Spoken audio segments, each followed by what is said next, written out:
Morning kabayan! Ito na naman ang ating niluto ngayong araw na to. Ang ating tofu na binalot sa itlog. Ayan. Yan ang ating lunch for today. Para kay Lola. Tofu na binalot sa itlog. Ayan po siya.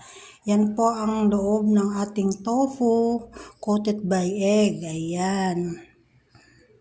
Makikita nyo dyan kung paano ko ginawa sa susunod na video ko.